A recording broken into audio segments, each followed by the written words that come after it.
Hi friends, welcome back to 5 star rating kitchen. ఇవాటి వీడియోలో రాగి పిండి మరియు రవ్వ ఈ రెండిటితో కొత్త రెసిపీస్ రెండు తయారు చేసుకోవచ్చు. అసలు ఒక చుక్క నూనె లేకుండా పిల్లల ఆకలి అన్నప్పుడు సాయంత్రం పూట ఇలాగా కొత్తగా డిఫరెంట్గా చేసి చూడండి. తప్పకుండా ట్రై చేయవలసిన కొత్త రెసిపీస్. ప్యాన్ పెట్టుకోండి. ప్యాన్ హీట్ అయిన తర్వాత 2 కప్పుల వరకు నీళ్లు వేసుకోవాలి. నీళ్లు బాగా వేడైన తర్వాత నెక్స్ట్ దీనిలో 1/2 స్పూను ఉప్పు, 1 స్పూన్ వరకు నెయ్యి వేసుకోవాలి. ఉప్పు నెయ్యిని కూడా బాగా కలిపేసుకోండి. ఈ నీళ్ళన్నీ కూడా బాగా మరగనివ్వండి. బాగా మరిగే వరకు మరిగించుకోవాలి. చూడండి, ఇలాగా మనకి బాగా మరిగించుకోవాలి. ఇప్పుడు ఒకసారి కలిపేసుకొని 2 కప్పులు నీళ్లు తీసుకున్నాం కదా, 1 కప్పు వరకు ఉప్మా రవ్వ తీసుకోవాలి. కరెక్ట్గా కొలత ప్రకారం తీసుకోవాలి. వేసుకుంటూ మనం కలుపుకుంటూ ఉండాలి, లేదంటే మనకి ఉండలు కట్టేస్తుంది. 2 కప్పులకి 1 కప్పు మాత్రమే వేసుకోండి. ఇప్పుడు మొత్తం అంతా వేసేసిన తర్వాత కొంచెం దగ్గరికి అయ్యే వరకు కలిపేసుకోవాలి. అలానే మరీ దగ్గరికి అయిపోకూడదు, గట్టిగా అయిపోద్ది. చూడండి, ఇలా అయిన తర్వాత స్టవ్ ఆఫ్ చేసుకోండి. ఉప్పి పూర్తిగా చల్లారే వరకు పక్కన పెట్టేసుకోండి. చల్లారిన తర్వాత ఇంకొంచెం గట్టిగా అవుతుంది. ఇప్పుడు ఒక గిన్నె తీసుకొని దానిలో 1 కప్పు వరకు క్యారెట్ తురుము వేసుకోండి. అదే కప్పుతో 1 కప్పు కొబ్బరి తురుము వేసుకోవాలి. 1/2 కప్పు బెల్లం వేసుకోండి. ఇక్కడ మీకు ఇష్టమైన బెల్లం వేసుకోవచ్చు. కావాలనుకుంటే ఇక్కడ తాటి బెల్లాన్నైనా యూజ్ చేసుకోవచ్చు. ఇప్పుడు ఈ బెల్లం అంతా కూడా మొత్తం అంతా కలిసేలాగా బాగా కలిపేసుకోండి. కలుపుకున్న తర్వాత దీన్ని మనం రౌండ్ బాల్స్లా తయారు చేసుకోవాలి. మరి పెద్ద ఉండలు కాకుండా చిన్న చిన్న బాల్స్ తయారు చేసుకొని మొత్తం అన్నీ కూడా ఒక ప్లేట్లోకి తీసేసుకోండి. ఇక్కడ మనకి స్టఫింగ్ రెడీ అయిపోయింది. ఇప్పుడు మనం రవ్వ ఉంది కదా, రవ్వను ఒకసారి మూత తీసి ఒకసారి చూడండి మనకి గట్టిగా అయిపోయింది. ఇప్పుడు మొత్తం అంతా కూడా పొడి పొడిగా చేసుకోండి. ఎక్కడైనా ఉండలు ఉన్నట్లయితే కనుక కలిపేసుకోండి. ఎక్కడ ఉండలు లేకుండా చూసుకొని ఇప్పుడు దీనిలో మనం 1 కప్పు మళ్ళీ క్యారెట్ తురుము తీసుకోవాలి. క్యారెట్ తురుము 1 కప్పు తీసుకోండి. సేమ్ అదే క్వాంటిటీ తీసుకోవాలి.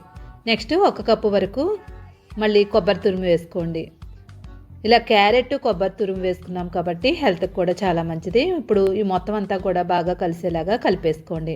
మొత్తం కలిపేసుకొని మొత్తం అంతా దగ్గరికి ముద్దలాగా అయిపోవాలి. మనకి పిండి కలుపుకుంటే ఎలా ఉంటుందో అలాగా ముద్దలాగా, చపాతీ ముద్దలా తయారు చేసుకోండి. ఇప్పుడు దీన్ని రౌండ్ బాల్స్ లాగా చేసుకోవాలి. పెద్ద పెద్ద బాల్స్లా చేసుకొని మధ్యలో ఇలాగా ఖాళీ చేసుకొని ఇప్పుడు దీనిలో ఆల్రెడీ తయారు చేసుకున్న స్టఫింగ్ని పెట్టేసుకొని మొత్తం అంతా కూడా బయటకి స్టఫింగ్ రాకుండా మొత్తం అంతా బాల్లా తయారు చేసుకోండి. పొయ్యి మీద ఒక ప్యాన్ పెట్టుకోండి. ప్యాన్లో 1 గ్లాస్ వరకు నీళ్లు వేసుకొని మధ్యకి గిన్నె పెట్టేసుకోండి.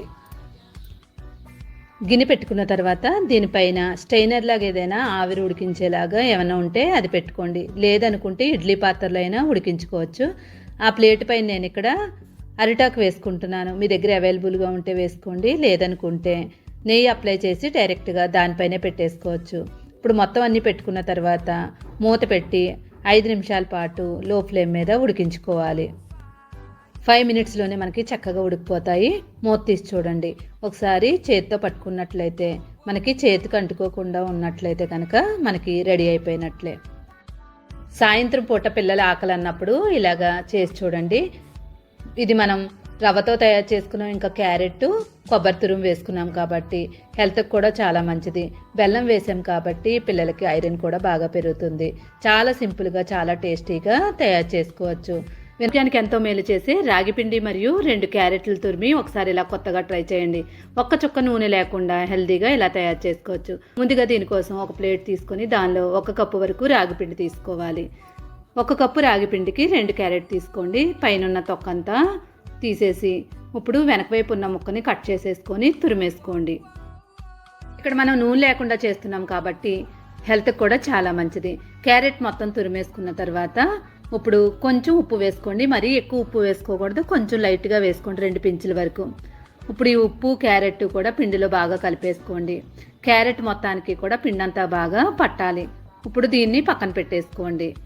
నెక్స్ట్ పొయ్యి మీద ఒక ప్యాన్ పెట్టుకోండి. ప్యాన్ హీట్ అయిన తర్వాత 1 స్పూన్ వరకు నెయ్యి వేసుకోండి. ఇక్కడ నేను ఆవు నెయ్యి తీసుకున్నాను, హెల్త్కి మంచిది కాబట్టి. తర్వాత జీడిపప్పును తీసుకుని చిన్న చిన్న ముక్కల కింద కట్ చేసి వేసుకోండి. ఇప్పుడు ఈ జీడిపప్పు అంతా కూడా బాగా వేగనివ్వండి. బాగా వేగిన తర్వాత స్టవ్ ఆఫ్ చేసేసుకోండి. ఇప్పుడు ఈ జీడిపప్పుని ఆల్రెడీ మనం కలిపి ఉంచుకున్న పిండి ఉంది కదా, ఆ పిండిలో వేసుకోవాలి. ఇక్కడ నెయ్యి జీడిపప్పు అనేది పూర్తిగా ఆప్షనల్. మనకు కావాలంటే తీసుకోవచ్చు, లేదంటే స్కిప్ చేసేసుకోవచ్చు. జీడిపప్పు నెయ్యి లేకపోయినా కూడా తయారు చేసుకోవచ్చు. ఇప్పుడు మొత్తం అంతా కూడా బాగా కలిపేసుకోండి. ఇలా కలుపుకున్న తర్వాత దీనిలో కొంచెం వాటర్ యాడ్ చేసుకోండి. మరీ ఎక్కువ వేసుకోకూడదు, కొంచెం చిలకరించినట్టు వేసుకోవాలి. నీళ్ళు వేసిన తర్వాత పిండి మనకి బాగా కలిపేసుకొని చేత్తో పట్టుకొని చూస్తే ముద్దలాగా అవ్వాలి. చేత్తో విడితే మళ్ళీ పొడి పొడిగా అయిపోవాలి. అలా అయ్యేలాగా కలిపేసుకోండి. ఇప్పుడు దీన్ని పక్కన పెట్టేసుకోండి. నెక్స్ట్ ఒక ప్లేట్ తీసుకొని దానిలో కొబ్బరి కూర తీసుకోండి. ఇక్కడ కొబ్బరి కూర అయినా పర్లేదు, కొబ్బరి తురుమైనా, రెండు ఏదైతే తీసుకున్నా పర్వాలేదు. ఒక 4 స్పూన్ల వరకు తీసుకుంటున్నాను. ఇక్కడ ఏ స్పూన్తో అయితే మనం కొబ్బరి కూర తీసుకున్నామో అదే స్పూన్తో 4 స్పూన్ల వరకు బెల్లం తీసుకోండి. స్వీట్ మీరు తినేదాన్ని బట్టి తీసుకోండి, అడ్జస్ట్ చేసుకొని. ఇప్పుడు ఈ కొబ్బరి కూర బెల్లం కూడా బాగా కలిపేసుకోండి.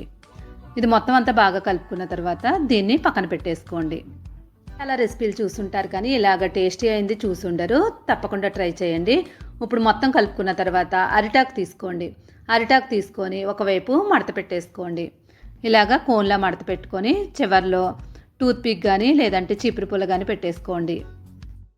ఇప్పుడు రెండో వైపు తిప్పుకొని అటువైపు కూడా మనం ఒకవైపుకి సైడ్కి అనేసుకొని రెండో వైపు కూడా ఇలాగ అనుకొని ఈ చివరను కూడా మనం టూత్పిక్ పెట్టుకోవాలి.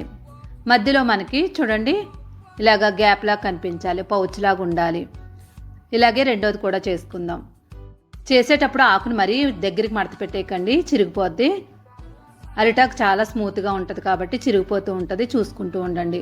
చివరిన ఇలా టూత్పిక్ పెట్టుకున్న తర్వాత ఇప్పుడు ఈ పౌచ్లో ఆల్రెడీ మనం కలిపి ఉంచుకున్న కొబ్బరి బెల్లాన్ని అడుగు భాగాన్ని వేసేసుకోండి. అడుగు భాగాన్ని 2 స్పూన్ల వరకు వేసుకొని ఒక 3 గరిటెల వరకు ఈ రాగి పిండిని వేసుకోండి. అయితే పిండి వేసేటప్పుడు గట్టిగా అంచుకొని తీసుకోవాలి. గడితో గట్టిగా ప్రెస్ చేయండి. ఇలా ప్రెస్ చేసుకున్న తర్వాత మళ్ళీ దీనిపైన ఒక 2 స్పూన్ల వరకు మళ్ళీ కొబ్బరి తురుము వేసేసుకోండి. ఇలాగే మొత్తం అన్నింటినీ రెడీ చేసేసుకోవాలి. అయితే చాలామందికి అరిటాకు లేదు అనుకునే వాళ్ళు ఉంటే ఎలా చేసుకోవాలనేది చూద్దాం. ఇంట్లో ఏదైనా ఒక గిన్నె ఉంటుంది కదా, ఆ గిన్నెని తీసుకోండి. దానికి నెయ్యిని కానీ లేదంటే నూనె కానీ ఏదైనా పర్లేదు అప్లై చేసుకొని అడుగు బాగాన కొబ్బరి తురుము వేసుకోండి. పైన ఈ రాగిపిండి మిశ్రమాన్ని వేసుకొని గట్టిగా ప్రెస్ చేసేసుకొని మళ్ళీ పైన కొబ్బరి తురుము వేసేసుకోండి.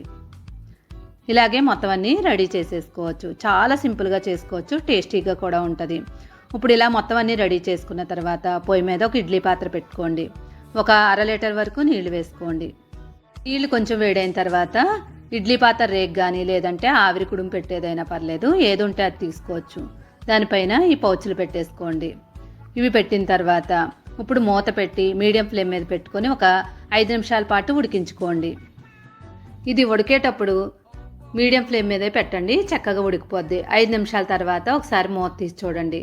మూత తీసిన తర్వాత చేతితో పట్టుకొని చూస్తే అసలు చేతికి అంటుకోకూడదు, విడిపోయినట్టు కూడా ఉండాలి. చూడండి ఇప్పుడు స్టవ్ ఆఫ్ చేసేసుకొని ఒక 2 నిమిషాల పాటు అలానే వదిలేయండి.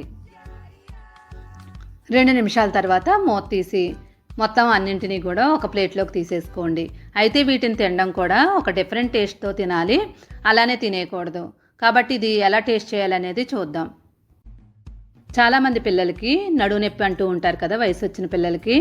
అలాంటి పిల్లలకి బాలింతలకు కానీ ఇలా చేసినట్లయితే నడుము నొప్పి పోతుంది. ఇప్పుడు మొత్తం అన్నీ ప్లేట్లోకి తీసేసుకున్న తర్వాత దీన్ని ఆకు నుంచి విడదీసి ఎలా తీసుకోవాలనేది చూద్దాం. చూడండి మనం పౌచ్ ఓపెన్ చేసుకున్న తర్వాత మనకి ఒక ముద్దలాగా ఉంటుంది, విడివిడిగా అయితే ఉండదు. చూడండి ఉడికి చక్కగా ఇడ్లీలాగా ఉంది. ఇలాగే మొత్తం అన్నింటినీ తీసేసుకోండి. అయితే గిన్నెలో తయారు చేసుకున్నాం కదా, గిన్నె కంటుకుపోద్దేమో అనుకుంటాము, కానీ ఆల్రెడీ మనం నెయ్యి వేసుకున్నాం కాబట్టి చక్కగా గిన్నె షేప్లోనే వచ్చేస్తుంది. కాబట్టి గిన్నెలో అయినా చేసుకోవచ్చు. చూడండి గిన్నెకి అసలు అంటుకోలేదు. అయితే పిల్లలకు పెట్టేటప్పుడు మనం అరటిపండుని కట్ చేసి పెట్టండి. ఇలాగ అరటిపండుని కట్ చేసి పెట్టడం వల్ల అసలు వద్దనకుండా తింటారు. ఇక్కడ మనం రాగిపిండి మరియు బెల్లం, కొబ్బరి ఈ 3 కూడా ఆరోగ్యానికి మంచిదే. చూడండి మనం కట్ చేసినట్లయితే లోపల లేయర్లా కనిపిస్తుంది. చక్కగా ఉడికింది, టేస్ట్ కూడా చాలా బాగుంది. అదే డయాబెటిక్ పేషెంట్లు తీసుకునేటప్పుడు ఇలా ఉట్టిదే తీసుకోవచ్చు, లేదనుకోండి ఖర్జూరం తీసుకొని ఖర్జూరంతో అయినా తీసుకోవచ్చు. చాలా టేస్టీగా ఉండి హెల్తీ రెసిపీ కనుక మీకు నచ్చినట్లయితే తప్పకుండా లైక్ చేసి ఛానల్ సపోర్ట్ చేయండి. లైక్ చేయడం వల్ల ఈ రెసిపీ అనేది చాలామందికి రీచ్ అవుతుంది. Please like, share, subscribe my channel. Thank you for watching. 5 star rating kitchen.